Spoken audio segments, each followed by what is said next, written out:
शायद सरकारों के लिए भी नई नहीं है।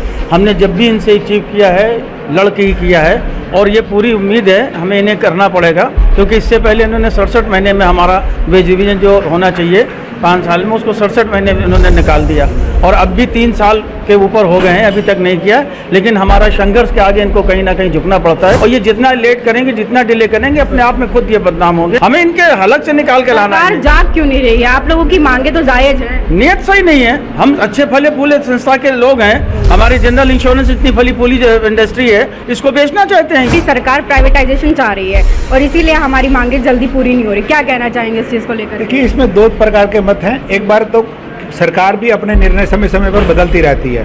पहले एक बार ये हवा आ रही थी कि सरकार चाहती है कि सारी कंपनियों का मर्जर करके एक बड़ी जनरल इंश्योरेंस कंपनी बना दी जाए। बीच में ये लगने लग गया कि किसी ना किसी कंपनी को सरकार बेचने जा रही है। लेकिन जिस प्रकार से आज की तिथि में हमारी सभी कंपनियां अच्छा प्रदर्शन कर रही है, मुझे नहीं लगता कि सरकार इन कंपनियों को बेचना चाहेगी। नमस्कार, मैं हूँ दिव्या और आपको बता दें कि जिस तरीके से इंश्योरेंस संगठन है पूरा आज वो इकट्ठा हुआ है और यहाँ पे बैठक भी है। जानते हैं इनसे ही कि किस वजह से आज संगठन की जो है बैठक हुई थी, बैठक हुई, क्या निर्णय लिए गए और किस तरीके की बैठक थी? बहुत बहुत धन्यवाद मैडम। जो आज की ये सभा है, ये लखनऊ की जो कोऑपरेटिव सोसाइटी है हमारी चारों कंपनियों की, ये उसकी वार्षिक बैठक है और हम लोग जो है अतिथि के तौर पे यहाँ आए थे अपनी शुभकामनाएं देने। और सबसे पहले तो मैं लखनऊ के साथियों को बहुत बहुत शुभकामनाएं देता हूँ और इस जो वार्षिक बैठक की सफलता की कामना करता हूँ।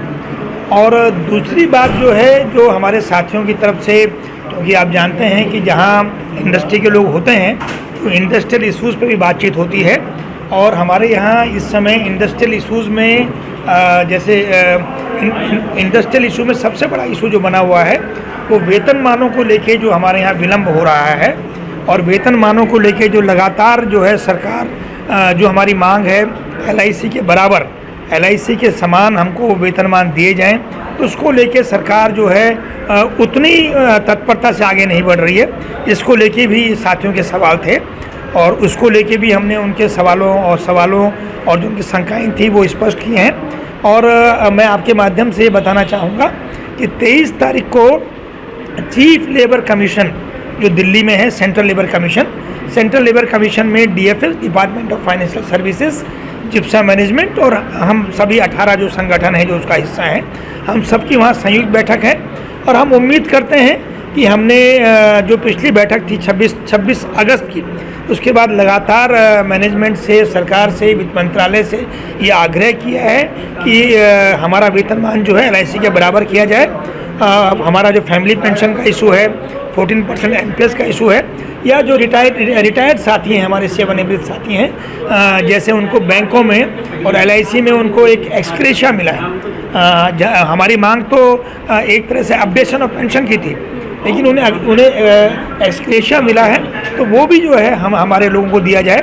तो जो भी बेनिफिट्स LIC में मिल रहे हैं, चाहे वो सेवानिवृत्त साथियों को लेके हों, चाहे वो हमारे एम्प्लॉयज़ को लेके हों, चाहे वो हमारे ऑफिसर्स को लेके हैं, तो उसको लेके हम लोग संघर्षरत हैं। क्या लग रहा है कि संघर्ष जिस तरीके से आप लोग करें लगातार, क्या ये सरकार मांगे आपकी मानेगी कि अभी संघर्ष जारी रहेगा? मैडम, ऐसा है कि ये हमारे लिए नई चीज़ नहीं है और शायद सरकारों के लिए भी नई नहीं है। हमने जब भी इनसे अचीव किया है लड़ के ही किया है और ये पूरी उम्मीद है हमें इन्हें करना पड़ेगा, क्योंकि इससे पहले इन्होंने 67 महीने में हमारा वेज रिवीजन जो होना चाहिए 5 साल में, उसको 67 महीने में इन्होंने निकाल दिया और अब भी 3 साल के ऊपर हो गए हैं, अभी तक नहीं किया। लेकिन हमारा संघर्ष के आगे इनको कहीं ना कहीं झुकना पड़ता है और ये करते हैं और आगे भी हमें वही उम्मीद है कि करेंगे। और ये जितना लेट करेंगे, जितना डिले करेंगे, अपने आप में खुद ये बदनाम होंगे, क्योंकि हर चीज़ हर बार इतना संघर्ष करने के बाद, इतनी तुम्हारी मुर्दाबाद करने के बाद और उसके बावजूद भी तुम नहीं जागते हो, तो हम तो हमेशा जागे हुए हैं। हमें हमेशा मालूम है कि हम तो इनके कहीं अगल बगल से नहीं निकालना है, हमें इनके हलक से निकाल के लाना है। जाग क्यों नहीं रही है? आप लोगों की मांगे तो जायज है, नियत सही नहीं है। हम अच्छे फले फूले संस्था के लोग हैं, हमारी जनरल इंश्योरेंस इतनी फली फूली इंडस्ट्री है, इसको बेचना चाहते हैं ये। ये चाहते हैं कि इसमें जो कुछ भी है सब बिका जाए और बेच के उसके बाद हम दूसरे अपना सारे धंधे अडानी और अंबानी को दे दें। ये चाहते हैं और कुछ थोड़ी चाहते हैं। जो इनका हमेशा से जो रहा है वही आज भी ये करना चाह रहे हैं, लेकिन ऐसा नहीं होगा। हम वेज रिवीजन के साथ अपनी संस्थाओं को भी बचाएंगे, चारों कंपनियों को बचाएंगे। हमारा संघर्ष हमेशा जारी रहेगा और इनके हलक से हम इनको निकाल के लाएंगे अपनी मांगों को।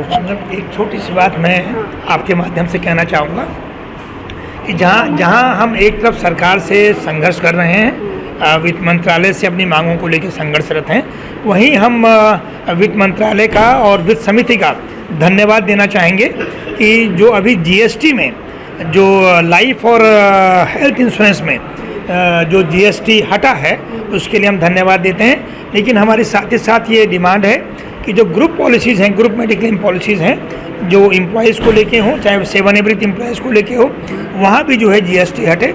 इसके लिए भी हम आपके माध्यम से सरकार तक अपनी बात पहुँचाना चाहते हैं और इस संबंध में भी हमने वित्त मंत्री को ज्ञापन भी दिया है।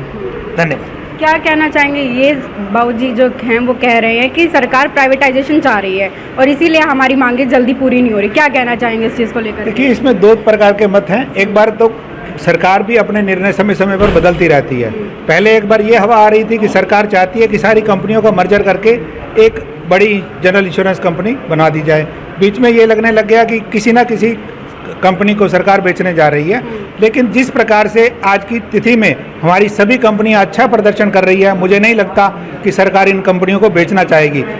दूसरा ये है कि जो पब्लिक सेक्टर है वो जिस प्रकार लोगों के, पब्लिक के भले के लिए काम करता है, वो जज्बा प्राइवेट कंपनीज के अंदर नहीं है। और कई फ्रंट पे सरकार ने देख लिया होगा। एयर इंडिया का प्राइवेटाइजेशन करने के बाद सरकार को लग रहा होगा कि इस वक्त इस सेक्टर में कोई भी सरकारी कंपनी नहीं है, तो किस प्रकार जो किराए हैं ऊपर बढ़ते जा रहे हैं। मुझे नहीं लगता कि सरकार ऐसा रिस्क लेना चाहेगी जनरल इंश्योरेंस के साथ, जिसके माध्यम से वो अपनी बहुत सारी सामाजिक पॉलिसीज़ को जारी करवा रही है और सामाजिक मुद्दे के कई कार्यक्रम हैं जो हमारे माध्यम से चल रहे हैं। तो हमारे साथ सरकार चलना चाहेगी। बात सिर्फ संघर्ष की चल रही है, वो संघर्ष सिर्फ वेज रिवीजन को लेकर है कि सरकार का डिफरेंट मत है और हम चाहते हैं कि हमारी पैरिटी हो इंश्योरेंस सेक्टर के साथ, फाइनेंशियल सेक्टर के साथ। सिर्फ वही झगड़ा है हमारा सरकार से और किसी प्रकार का कोई मतभेद नहीं है। सरकार आज बुला के हमें बोल दे कि हम LIC एट पार आपको देने के लिए तैयार हैं, हमारे साथी उसी मोटिवेशन के साथ काम कर रहे हैं जिस मोटिवेशन के साथ वो घाटे में गई हुई कंपनियों को प्रॉफिटेबिलिटी की तरफ लेके आए हैं। संघर्ष कब तक जारी रहने वाला है? जब तक हमारी मांगें पूरी नहीं हो जाती सारी, तब तक ये संघर्ष जारी रहेगा। क्या लग रहा है, सरकार बात मानने पर मजबूर होगी? सरकार को मजबूर होना ही पड़ेगा, क्योंकि हमारे दिग्गज नेता लोग जिस तरह से प्रयासरत है और सरकार पिछली बार भी हमारा वेज रिवीजन 67 महीनों बाद किया है, तो इस बार भी करेगी सरकार। देखिए, हमारे साथ तमाम लोग थे जिनसे हम तमाम मुद्दों पर बात करते हैं। ऐसे तमाम खबर जानकारी लाते रहेंगे। जुड़े रहे हमारे साथ। बहुत बहुत शुक्रिया।